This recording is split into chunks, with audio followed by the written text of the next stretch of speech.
Have you been avoiding money conversations with your partner? Today's special guest, Dr. Kate Mangona, will provide some wealthy insights as we discuss ways to talk about money and how it can bring you closer together.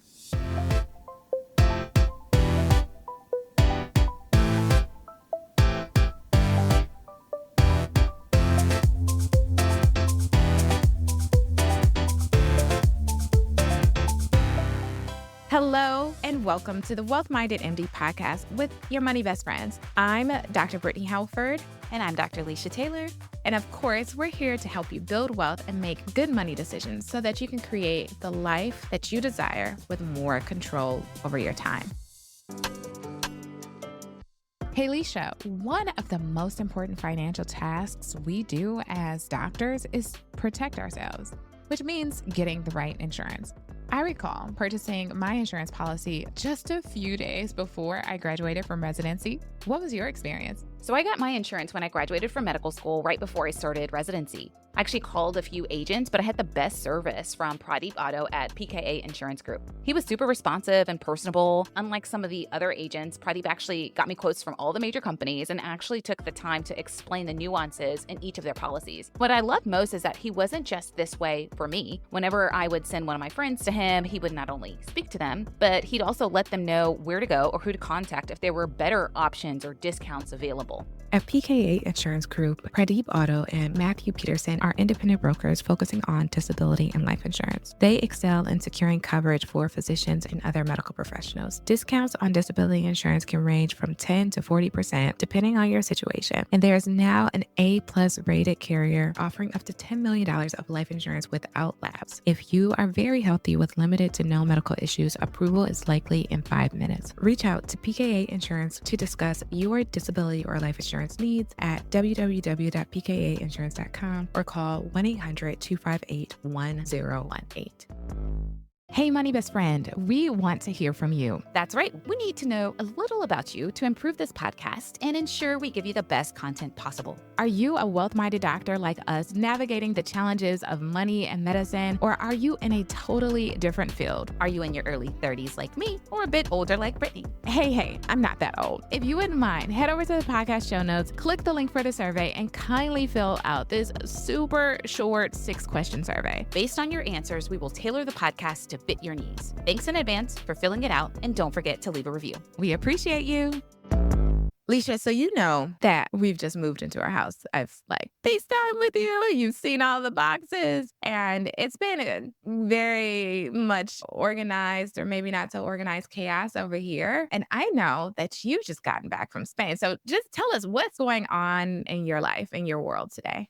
Man, it's been a lot. I have been traveling a lot. I'm not complaining. It has been fantastic. But this trip was different because I actually went solo and that was completely unplanned. So I know some people out there have wanted to do a solo trip and probably look forward to solo trips. I am not one of those people. I am so extroverted. I'm sort of a more the merrier kind of person. And so this was very unexpected for me. So what happened was I actually got invited to a wedding. One of my former co-fellows got married in the south of France. And so I'd been looking forward to this wedding for a long time, planned to go with one of my closest friends. But a few days before we were supposed to leave, unfortunately, she had a family emergency. One of her family members got admitted to the hospital. It was a whole thing and she couldn't travel. She needed to be there for her family, which I totally understood. But it sort of left me in a bind and I was freaking out on the inside. It's like, how can I show empathy and be there for my friend who I've known for 2 decades at this point? And I know the family member that was hospitalized is just a really terrible situation for her.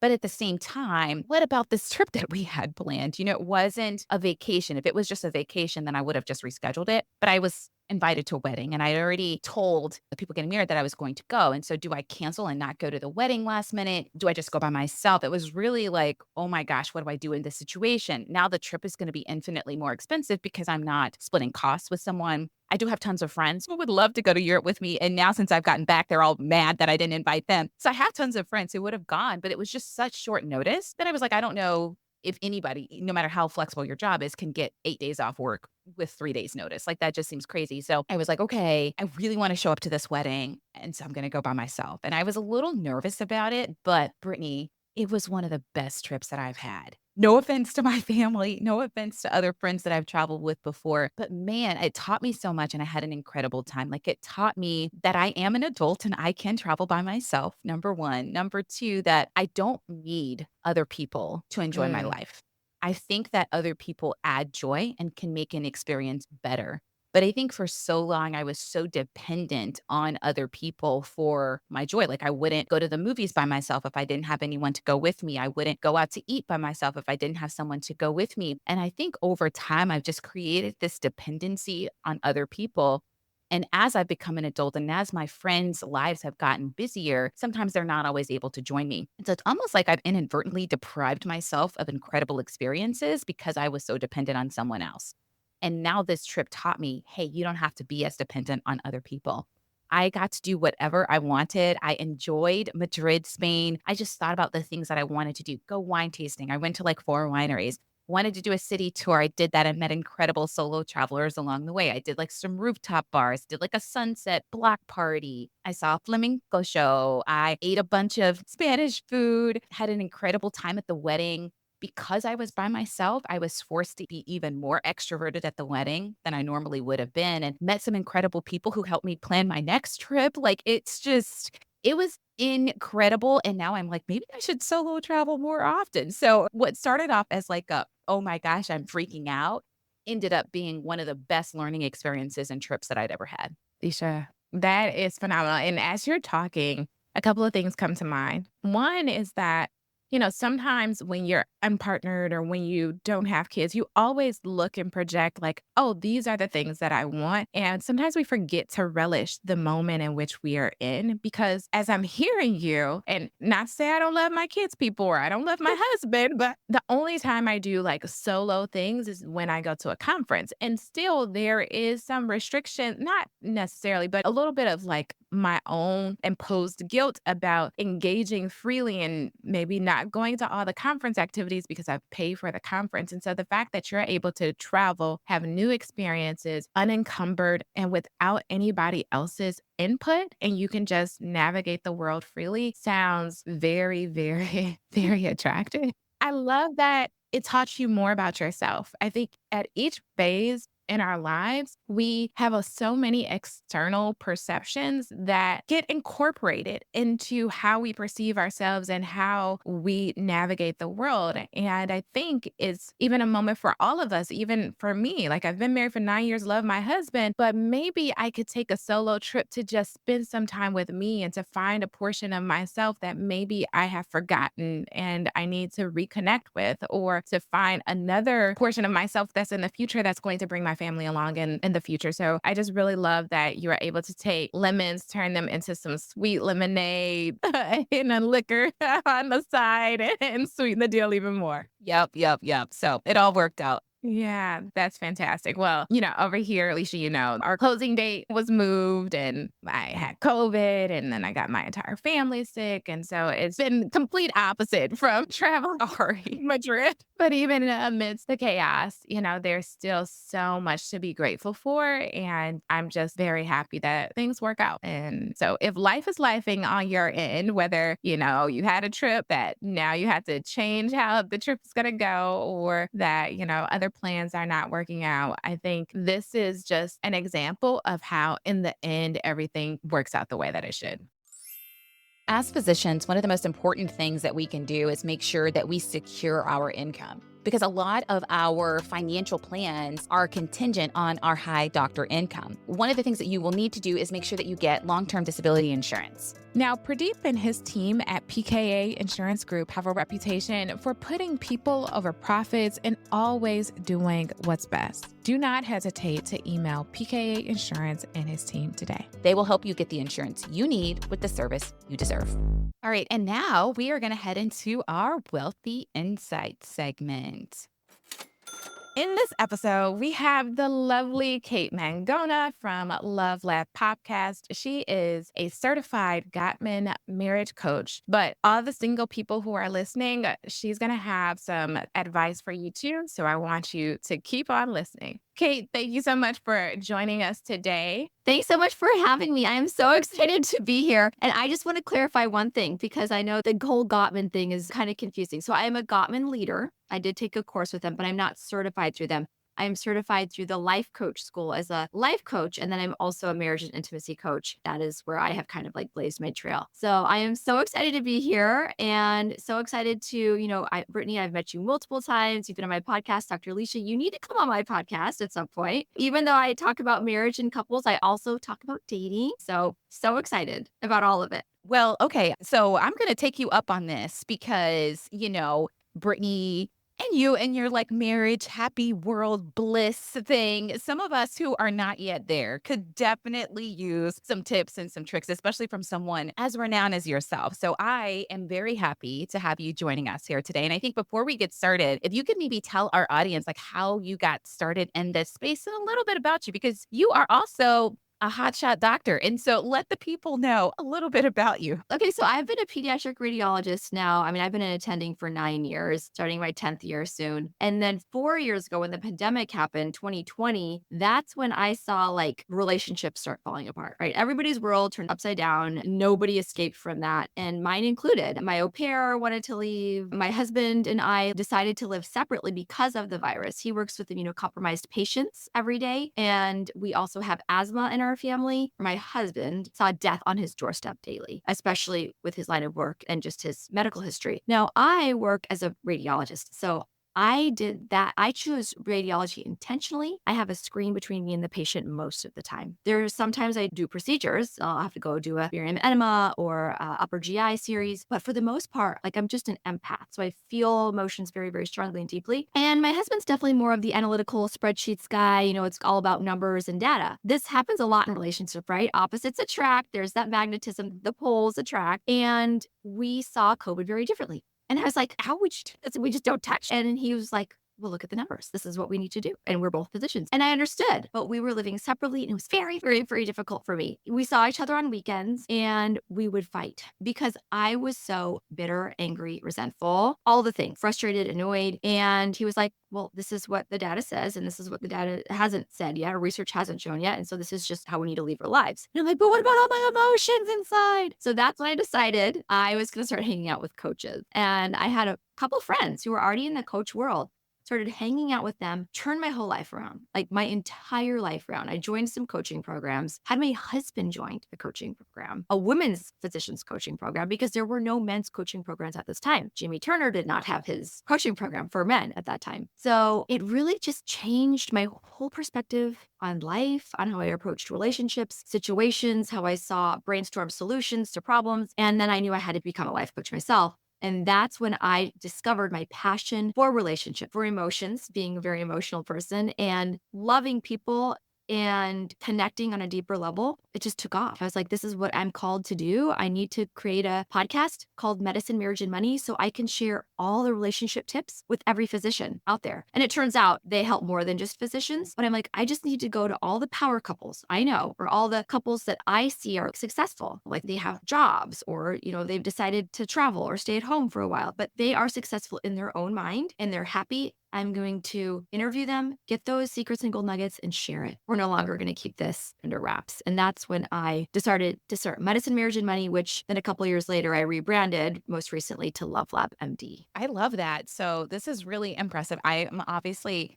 well, I don't know if it's obvious, but I am very interested in this topic, just like selfishly. And I really do feel like there is a connection between your relationships, like your intimate relationships, and your money. And sometimes it is money that can really be a source of stress in relationships. And so we're really happy to have you on and provide like this different look into finances. And so I'm going to start things off with one of our first questions for you. And that's like, can you explain what financial intimacy is? I know that's a new term and like why it might be important in a relationship. Yeah, I never really actually talk about financial intimacy, but I definitely talk about intimacy and how it starts the moment you open your eyes, right, and look at your partner. It is way more than just kissing and hugging and snuggling and making love. And financial intimacy, I feel like it comes with this element of closeness, connectedness, like you and your partner are kind of traveling on the same page or at least in the same book. Even if you're on different pages, you're kind of flipping together, going back and forth, and you have this level of comfort. And I don't mean like completely comfortable, because I know it's still uncomfortable for a lot of couples, but you're able to talk about things.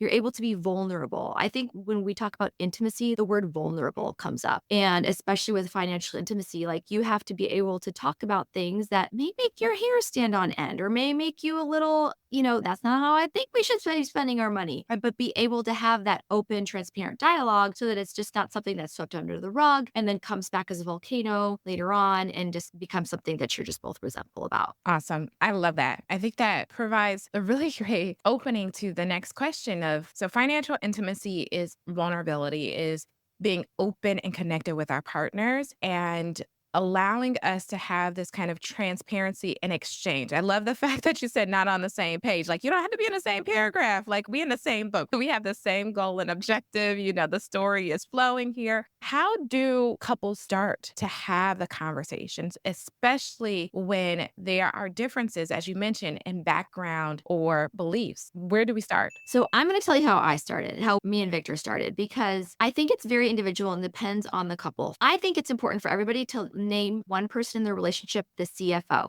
the chief financial officer. Like we can both be very smart and intelligent when it comes to money or not, but at least one person is going to be the one who's like, okay, and this is how I want us to do our taxes. This is how I want us to tackle our credit cards. And the other one's like, yeah, I think that's a great idea. Or, well, maybe we can tweak it. But one person's just like, we're going to talk about this now, then.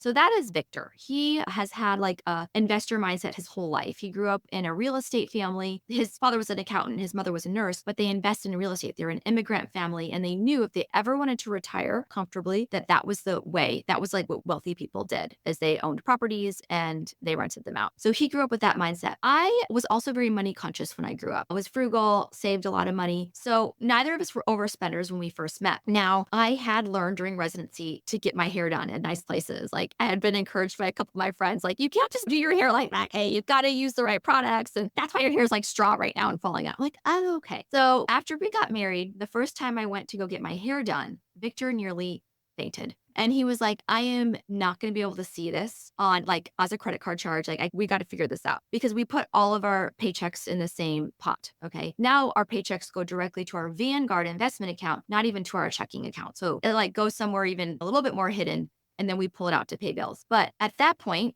back up 10 years ago, he's like, we are going to do something called discretionary funds. We each have our own individual accounts, the ones we had before marriage. That's where we're going to pull out of our joint account and put in our monthly allowance. And then we tried that out for a few months. And I was like, this is not fair. I spend way more money on makeup and hair. And like, this costs way more money to be a woman. And he's like, okay.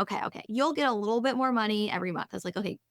And so far that's worked. And we've increased it slightly since 10 years ago, mainly because I take a quarter of my call earnings and I stuff it in there and it's worked out for us. Occasionally I've had to borrow money from his discretionary funds. I don't remember if I've ever paid him back for it, but it's usually for something very good. Well, what I hear you saying is that although you might have differences in your backgrounds or your beliefs, there still needs to be someone in the relationship. And it sounds like this is more so if you're in a marriage, because to Lisha's point, like how would partners who are living separately have separate expenses still have these conversations for financial intimacy? But for those who are married, you got to have a conversation of this is really important. Our finances are really important. So who should be the person who's going to be the CFO? Not to say that they're going to make all the financial decisions. They're not in a financial dictatorship, but just someone who makes sure that we have these meetings on a regular basis, that we can have a conversation about this. How would you recommend for someone who is partnered but not married start to have those conversations?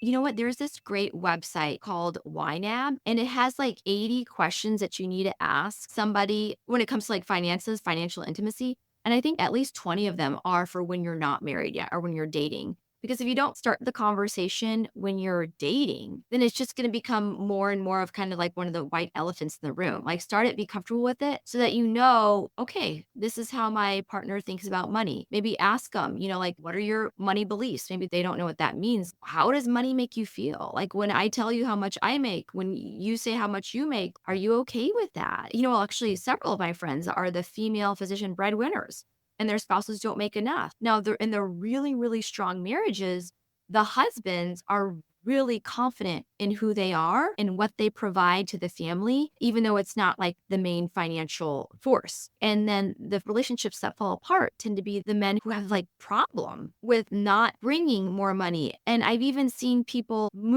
go to a different city so that he can earn more money, she earn less money. And that doesn't always work out so well because of like, well, why are you doing it? Because he wants to feel like a certain way, he needs to make more money, and then your whole pot decreases because she starts making a lot less. I mean, you just have to know the reasons behind why people make decisions as well. So say like you're dating and they decide to go on this extravagant trip or they buy a nice car. Like what is the reason for that? I've had friends who are like, well, I mean, I've got status to upkeep, I'm an interventional radiologist. I can't be driving a Honda Civic Right. into the hospital. Let's talk about that. If we're going to always be needing to keep up with the Joneses, depending on where you live, I mean, that is impossible. Yeah, let's like stay on this for a little bit just because selfishly, this is like the realm that I'm in. And I think that a lot of my friends who are unmarried struggle with this as well, in terms of one, how do we start to bring up these conversations about money when you are dating? How are ways to sort of bring this up that don't come across judgmental? And then how do you navigate these situations in which there is a large pay discrepancy? I find that oftentimes when there's a pay discrepancy and it is the man that is making more, there tends not to be a ton of issues, or there seems to be much fewer issues. But it's how do you navigate that when it's the reverse, right? When it is the woman who is making substantially more, how do you make your partner feel loved and valued, even if they don't make as much? How do you maintain the lifestyle that you've worked so hard for, even if your partner can't sustain that? How do you split bills and allowances if there is a big discrepancy? The discretionary funds works really well when both people make similar amounts or both people make a lot. But what happens if, as that pay gap, widens? And so I just would love I know that was like 20 questions in one, but like, how do we bring this up as we're dating? I guess that's question number one. And then the next question is any tips that you can have for us when there is a large pay discrepancy and maybe the female makes a lot more?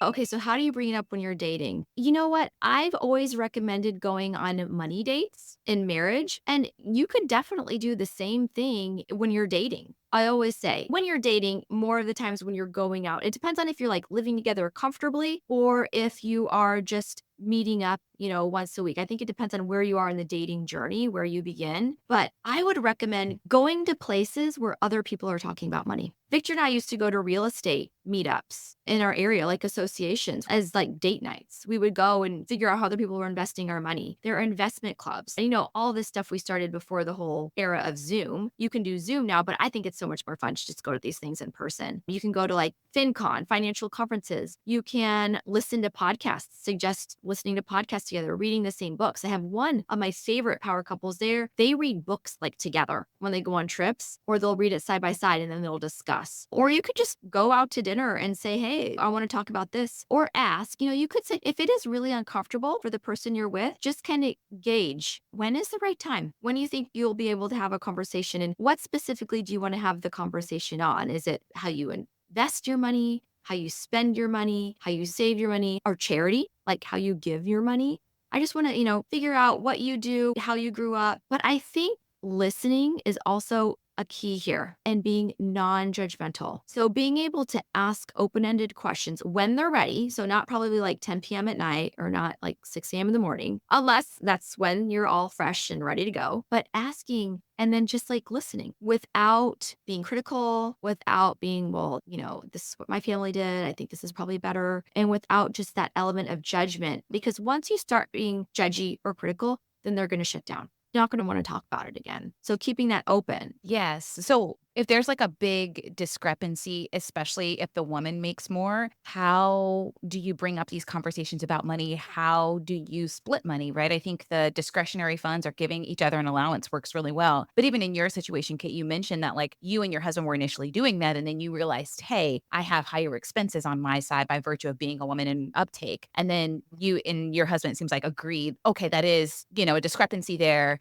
maybe you get a higher percentage or a higher allowance. How does that work if there's a pay discrepancy, right? I mean, this is a show where a lot of our listeners are physicians. And so what happens if you have a female physician that, let's say, makes $300,000 a year and her husband probably adds a ton of value to the relationship, but let's say he makes more of the average American income of around $60,000 or $70,000. How do you split bills? How do you give each other an allowance, if that's the correct term, in a way that feels fair to both parties? Yeah. I mean, that's a great question. And I feel like when you start off, being financially literate and smart and knowing where things are going is going to be very important because you don't want things to go sour. You don't want to not know what's happening and then be resentful down the road. And I feel like sometimes having these conversations with a money coach, right? Dr. Lisha, are you a money coach as well? I know Brittne is one. I haven't gone to like coach school. I mean, do I coach people and teach people about money? Sure. I used to work in finance, but I'm not an official certified like life coach, money coach. Okay, so I mean, sometimes just talking to people who work in finance, right? Or money coaches really help. Okay, what should we do next? I really don't want to give like a blanket answer here. I honestly think it depends on the couple, who is comfortable with managing finances and who's not, and taking those just baby steps, like making sure you're not living above your means and then making those decisions because they're right for both of you and your family. Because all too often I see when they get married and then the man who is making, right, more like 60,000 a year as opposed to 300, like the woman physician feels financially trapped, like 10 years into their marriage, 10, 15 years into their marriage. Now, I don't think this is a problem of finance though, right? I think this is a problem of intimacy, communication that's eroded and broken down, and priorities. I mean, it comes down to priorities. If you're not prioritizing your relationship and all of a sudden you've built this life where you live in this nice home, which is great, right? Because you've created this amazing place for you and your family, but then your relationship starts to go sour. And now I'm going back to marriage instead of the dating. But I think it's just a constant conversation and knowing your value and your worth. And if you feel like, because a lot of women do, and you see it on every Facebook group, like the division of labor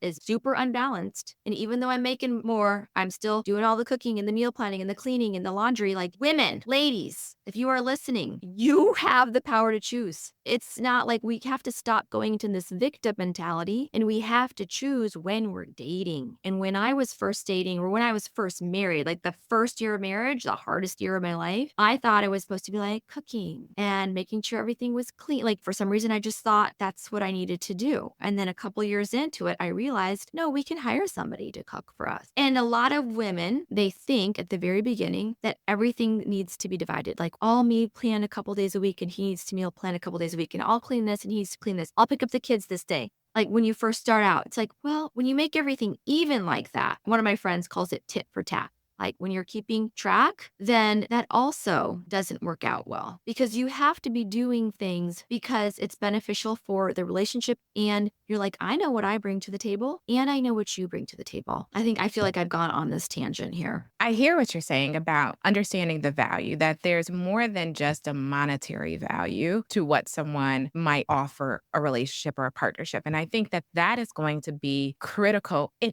any relationship, whether you're married or you're dating, understanding one, the person's values, their background beliefs, not only just about the management of finances, right, and money that you're bringing home, the income, but about some of those other tasks that provide significant value. If now you're being the CFO and you're managing some of the money, then what else is that partner doing that also brings you joy, also allows you to have some time, also allows you to have some convenience, like the fact that he was driving everywhere. So, Lisha, I think you and I kind of talked about driving and like deviations in your partner taking one route versus you taking it, having another route planned in your mind, right? The convenience of just being a passenger in the seat and not having to think about traffic and, looking everywhere, that has some value. Maybe you're able to do some work on your phone or do some work on the computer as your partner is being a chauffeur. So I think whenever you're having these conversations, whenever there are other discrepancies, not only just looking at the income, but also looking at the value, other conveniences that your partner affords. And Kate, that's what I heard you saying. So when we are doing this at any level,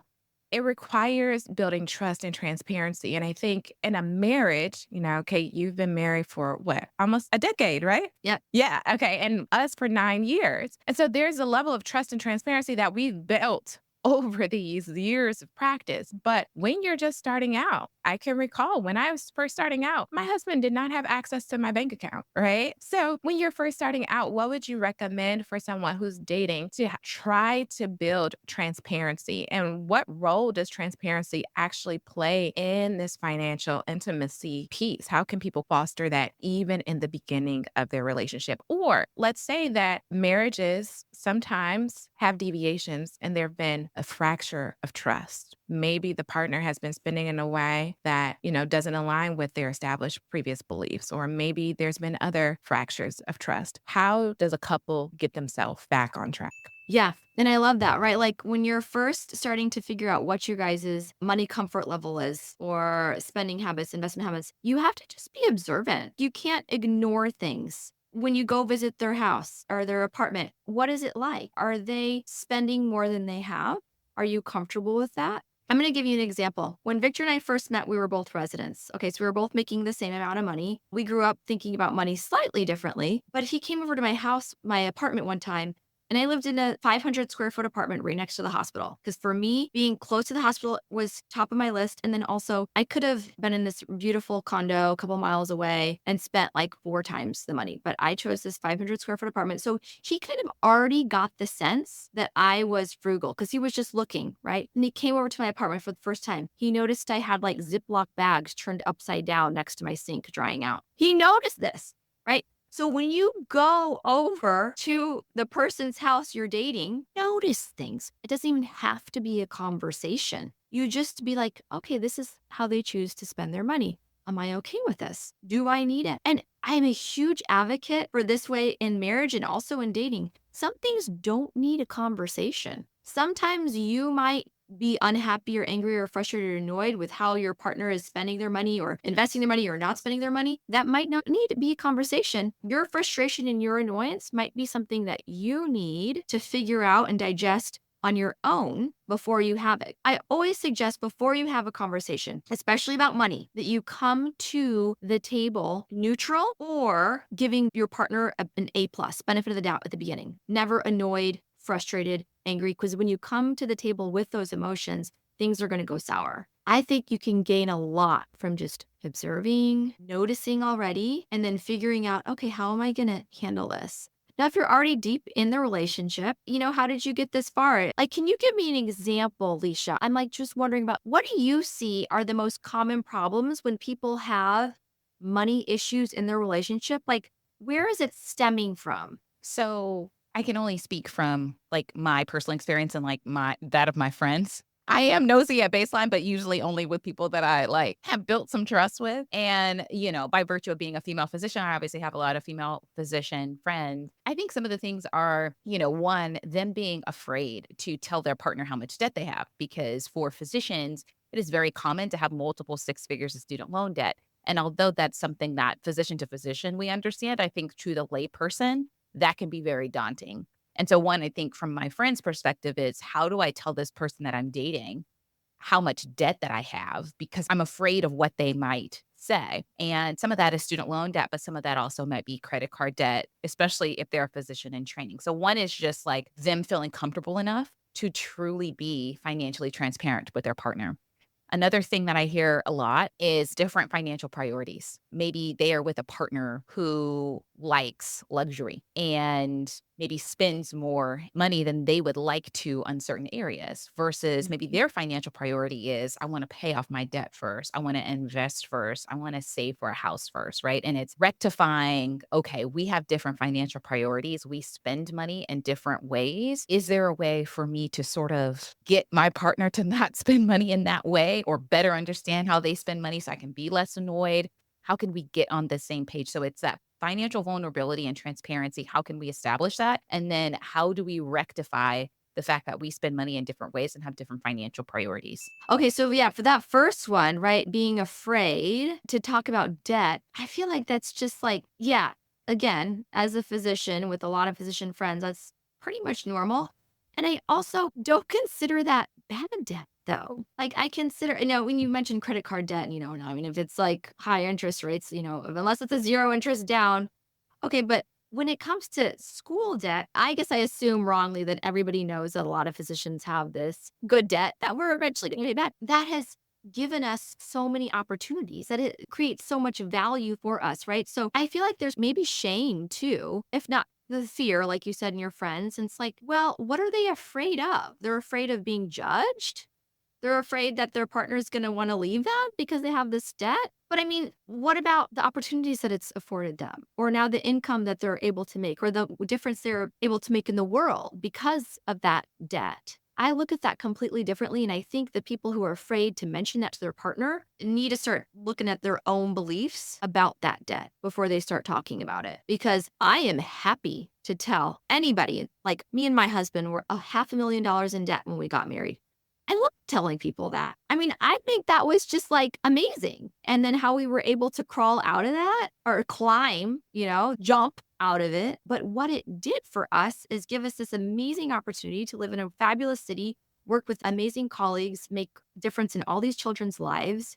So that kind of now credit card debt. Yeah, that's a little bit harder. So what are they going to say? You have to be with a partner who you're able to take feedback from and then figure out maybe a plan together. Like, and it's definitely important to talk about before marriage, right? But I'm curious about where that fear is coming from and how they are going to want to tackle that. And then the second thing is spending money, where you say like luxury. Then I guess you get to decide whether you want to make a budget together. Like if you are going to become more serious, hey, it's great that you love luxury and you love purses, but just so you know, that's like my paycheck's not going there. And I'm going to need you to help out with whatever it is, the mortgage, the kids' school, the kids' activities, to be able to have these conversations. Like if we want to move forward, we really have to be aligned, financially intimate. And some of these conversations can be hard, I know, which is why sometimes having an objective party there, like a money coach, can be super helpful, or a financial planner, a financial advisor who just has the foresight to kind of look at these things and be like, you know what, you guys can spend, or you're making this money, you can spend it on this, or we should probably hold back on, maybe we shouldn't go on 5 vacations this year at the 4 seasons. Maybe we'll go on 1. Before you start spending money, like if you spend $100, like it depends on if your money is combined or not at that point. Well, Kate, what I love is your expression of gratitude towards the debt. And, that's what I encourage my clients to do. And that's what has actually been studied. Part of the stoicism is just one, understanding the things that you can change, one of the things that you can't, right? Focusing on the things that you can, finding comfort in the situation in which you're in, but also an expression of gratitude for what that debt afforded. Yes, student loan debt we perceive as good debt, but there are some people who have student loan debt. Maybe someone started medical school and they didn't complete medical school because of other circumstances, or they found out that they actually didn't want to be a physician. And so now they have all this debt. So I can understand how, depending on the circumstances of the debt, I work with women who have credit card debt, and that fear that you talk about, Lisha, outside of student loans debt is real for married couples, for those who are single and who are dating. And it is really important that you can be completely vulnerable with your partner. That's going to take some work. It's going to take reframing your own individual emotions about that debt, as you mentioned, and then making sure that you really have that trust and that connection, that your partner's not going to be judged or judging you. But I do think that it's imperative for healing. It's imperative even for the payoff, because if you're hiding this thing and you're not going to be working together. However, Lisha, as you mentioned, especially if you're dating, your finances are likely going to be separate for the most part, depending on how long you've been dating, right? And so I think having those conversations of, depending on where you are, you say that, oh, I really want this relationship to be open and transparent. Maybe you could say hot, humble, open, and transparent. Is that what it's saying for? Lisha? Yes. Lisha has this acronym but I always get it wrong. So people, I got it right today. And you could say in all aspects of our relationship, this is something that I have been struggling with to share with you. And now I think that we've built up enough trust in the relationship that I can actually be vulnerable. And I want to be open with you. And I hope that you can be open with me about some of the things that you've been struggling with as well. And one of the things is that I have this large burden of student loan debt, or I have this large burden of credit card debt. Not to say that this is your responsibility, right? It might not be the partner's responsibility to pay that off, but at least you all can strategize together. Because one of the things that I've realized just in life in general, when you keep something hidden, you are not going to progress forward from it because that almost keeps you in bondage. And so there's a journey that, yes, the person individually have to go on, the relationship will have to have that transparency. But I think once you get there, when you can reframe your own emotions about that debt, then you can just create a platform to say, hey, I want this in our relationship. And so I'm going to model that today, whether you're dating or whether you're in a marriage. And I'm going to express this to you. And I hope that I can share this without you being judged. I'm not saying that this is your problem. I'm saying that this is my problem or our problem if you choose to. But this is something that,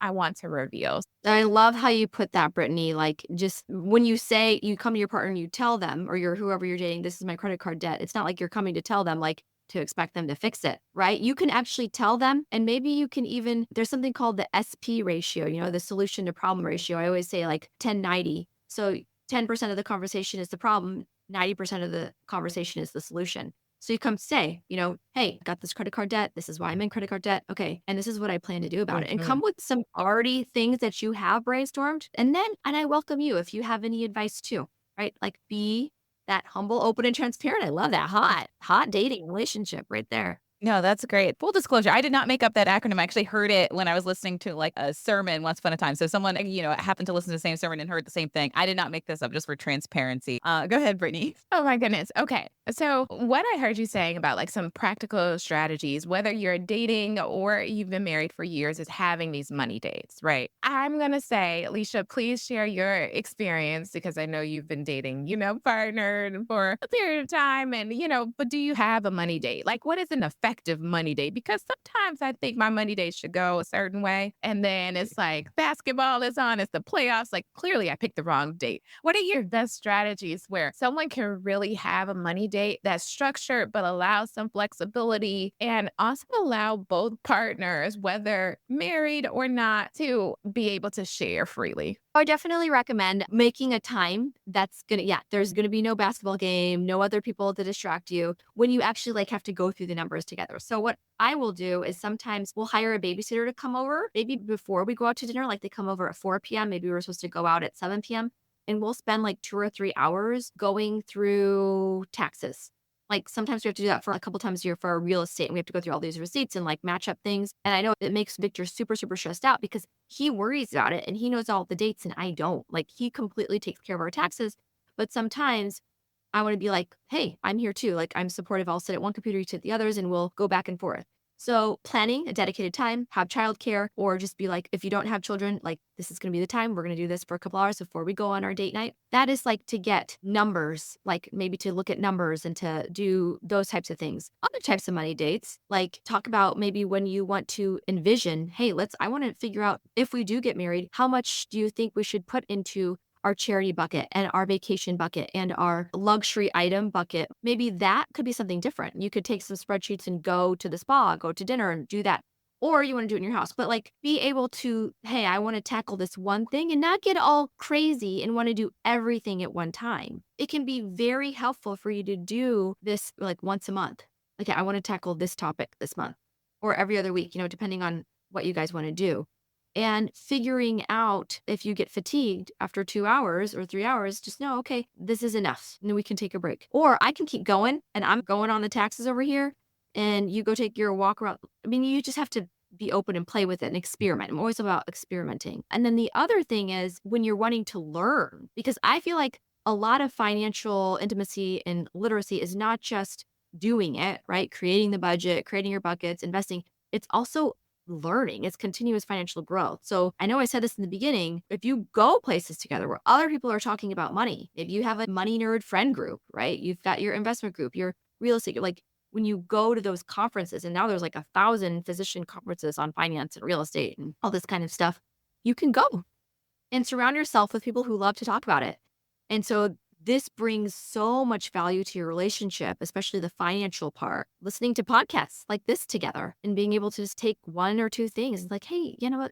this really came up for me. I mean, when I was first dating, when we were first together, me and Victor, we started listening to the Afford Anything podcast with Paula Pant. And it was so fun. This was before a lot of podcasts were out there. She was like one of the financial podcasts. And Victor and I would talk about it. So just like finding fun ways, and it's not always the same way. Yeah, I love that. I think that you provided a lot of insight for our audience today. I think one of the things you brought up was designating a CFO, a chief financial officer. And I think it's important to know that just because you make the most doesn't necessarily mean you have to be that CFO in the couple. And so figuring out who may be best to do that. I think what I heard you saying today is like being intentional about talking about money with your partner and making sure that you're doing so in a way that is coming from a place of vulnerability, coming from a place of understanding instead of being so judgmental. One of the things that I've done in the past in terms of a mistake is maybe talking about something when I was upset, right? I see a way that somebody spends money and I'm like, why are we spending money doing this? Or why are we doing that? And it was like, okay, Lisha, anytime I'm starting a sentence with why, probably is going to put, the other person on the defensive. And so changing my approach, one of the things that I have done is instead of saying why, is saying, is there a reason? So that's something that's been really helpful for me. Hey, I noticed that you bought another pair of shoes. Is there a reason why, you just bought another pair of shoes? Hey, I noticed there's another credit card statement. Is there a reason why we have this charge?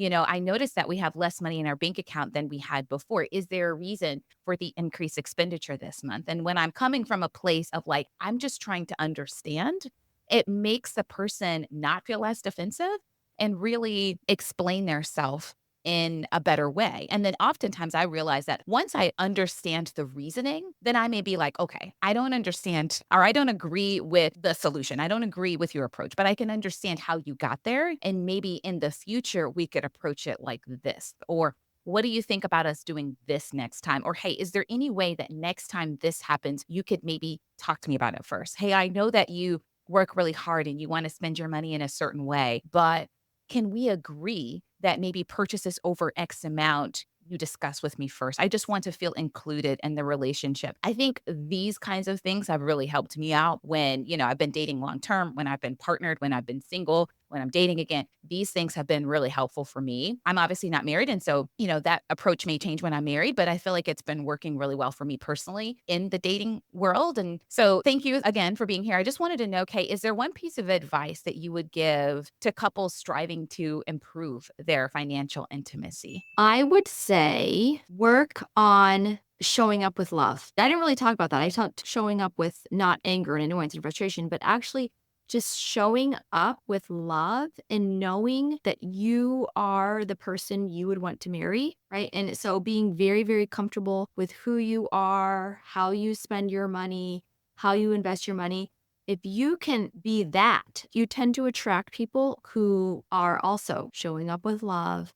I really feel like the energy you bring into the room hugely when you're dating, if you are confident, you're typically going to attract confident people. Like when you are financially literate, you're going to probably attract the people who are going to come and want to be in that same book with you. And when you are married, if you are showing up with love and confident with who you are, that helps the whole relationship, that elevates the energy of the relationship. So I always feel like whether you're dating or you've been married 20 years, you can't just stop showing up with love after 20 years or stop showing up. And if you're going through a period of where you're not so confident with things, figure that out.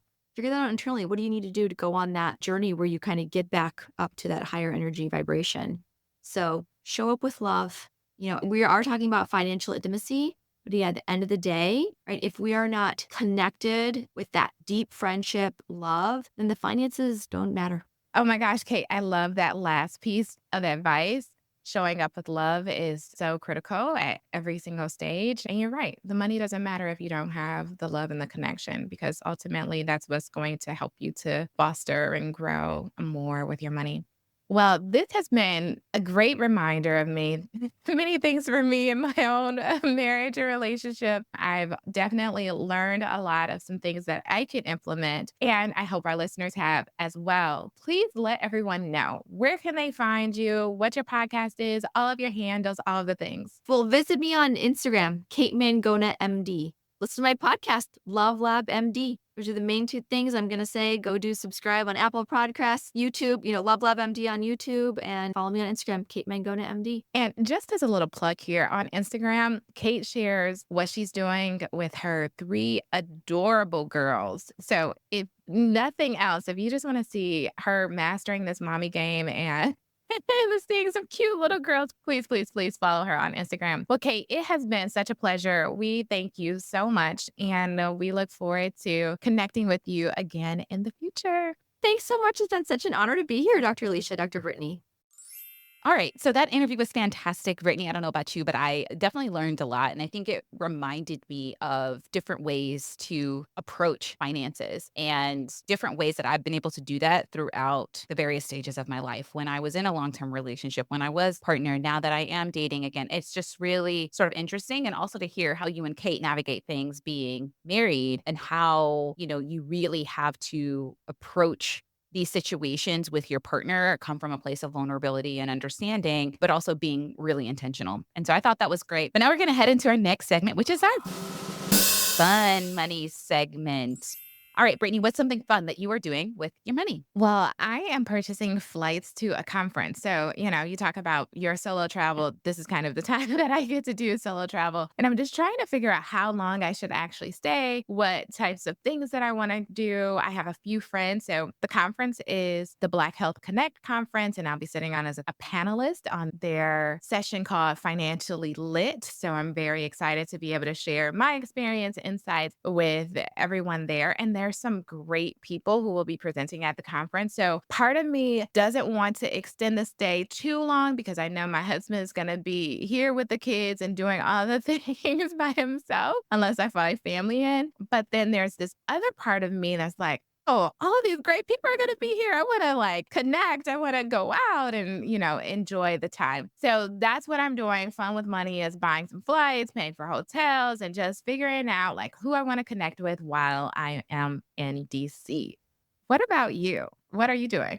Oh my gosh, Brittne. So this is so crazy. One of my friends invited me to the Black Health Connect. She was like, Lisha, can you join me? Can you join me? She's been emailing me about this. And I was like, I'm only joining if my job's paying for it. And, it's June as we're recording this. Everyone's out of town. And so I was waiting to get approval for my job. I did not know you were speaking. We'll have to talk offline and see how we can all make this work. But something fun that I'm doing with money. So my birthday is coming up. And I'm not sure when this episode is going to come out, but definitely after my birthday. And I know originally I was going to go to Cabo, and then I switched that to go to Destin, mainly because one of my best friends is having a baby shower that I really wanted to attend. And we have some mutual friends coming in town that I'm hosting.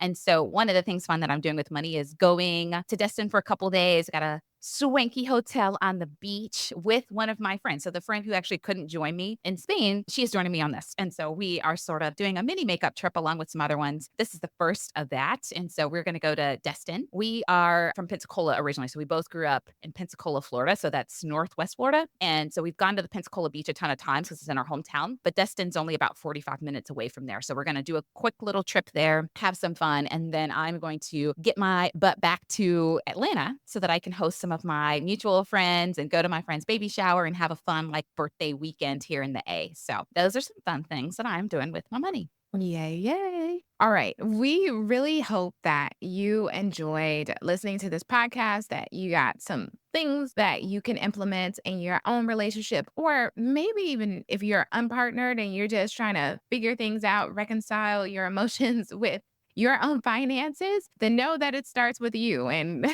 whatever stage you're at. And we just hope that you continue to tap into your finances each and every week. And you know that you can do that right here on the Wealth Minded MD podcast. So we will see you in the next episode.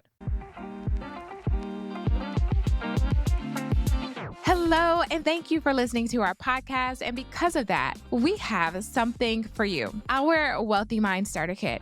Have you ever thought to yourself, I wish I could be better with money? Do you want to start investing and saving for retirement, but keep delaying because you don't know where to start? Our Wealthy Mind Starter Kit is here to help. This guide will teach you what you didn't learn in your training so you can stop being confused about money and start taking what we call wealthy-minded action. We'll help you become a master of your finances and simplify investing so you can get started today. Take control of your financial future by downloading your free copy of the Wealthy Mind Starter Kit now and start building the wealth you deserve. Hello, everybody. It's me, Brooke. I'm recording a little disclaimer for my mommy, Dr. Brittne Halford, and her friend, Dr. Lisha Taylor. Just so you know, they're not financial advisors, tax professionals, lawyers, or financial planners. Everything you hear is for education and entertainment. It's not strict financial advice, you know. So use your best judgment, chat with a tax professional, and all those other people that you need to talk to. Thanks for tuning in today. Keep cruising on your journey to wealth and wellness. Bye-bye. One of the most important things you can do is ensure you have long-term disability insurance. Long-term disability insurance secures your income if the unexpected happens and you are unable to work due to medical illness, chronic conditions, or an accident. Unfortunately, all insurance agents aren't created equal. Some of them are so focused on making a sale that they fail to reveal certain necessary information, tell you about discounts available, or clearly explain the process. Pradeep Botto and his team at PKA Insurance Group are different. They have a reputation of putting people over profits and always doing what's best. If you need life insurance or disability insurance, reach out to Pradeep and his team today. They will help you get the insurance you need with the service you deserve.